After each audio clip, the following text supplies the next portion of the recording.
Hello, we're going to have a little screencast here on how to think about historiography as a conversation, and more particularly to look at ways to recognize the different voices in the text. In our assignment, I'm asking you to focus on our authors, the authors and their arguments. But what you're going to see in a lot of texts are that the authors are engaging with other voices, other historians. That's what historiography is, that's that conversation. So I want to kind of show you some ways to spot the conversation and to recognize the author's voice in all of this. Here's a couple of pages from an essay by an historian from Queen's University by the name of Jane Arrington, and this is an essay she wrote on female immigration in 19th century British North America. I just want to show you kind of what's going on here and where the different voices are showing up. So she begins the essay here with a song from the 19th century which characterizes it's a popular song from the 19th century that characterizes immigration and what's going on and the expansion of the empire and settlement as building Britishness abroad and those kinds of ideas. And what she emphasizes here is that these are stories that are helpful for understanding popular conceptions of empire and how people understood empire and colonialism in the 19th century.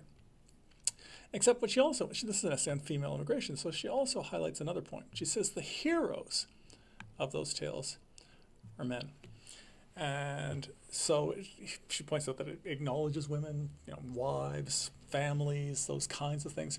But the women are seldom leading players. They're seldom the ones kind of playing the dominant role.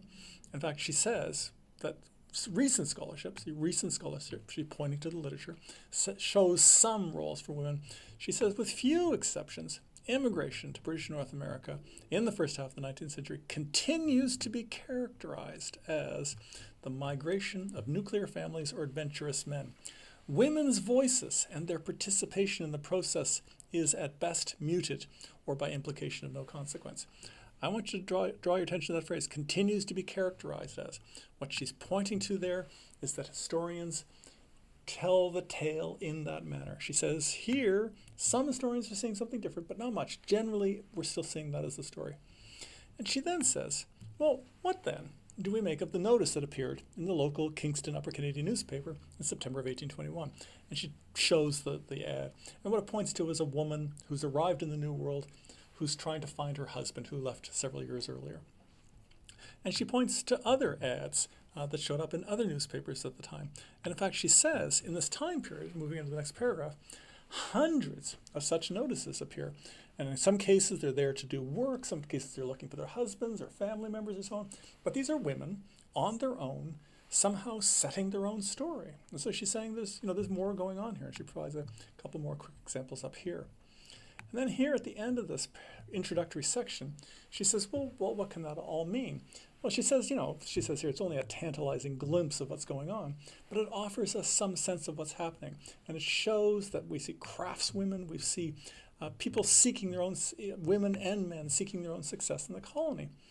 And she says, finally, to kind of conclude all of this, she says, that they include tantalizing hints of immigrants' expectations of the New World and suggest that although absent in the imperial discourse, women were actively engaged in the colonial project. In other words, they're part of the story too. They are leading the charge. And we can get into a conversation about whether that's a good thing or a bad thing with our focus on what colonialism has done to indigenous people. We might say, well, maybe that's not such a good thing. But that's not the point here. The point here is how we describe immigration, how we describe immigrants at this time period has been a male exercise. And what Jane Arrington is saying is, well, I've got a pile of evidence that shows that, in fact, women played a much more active and dynamic role than we thought in the past. So there's some ways to look for voices in the text. Here's some primary source voices. Here are some historiographical voices, other historians. And here's our historian, the one we're reading, telling you her perspective on this story.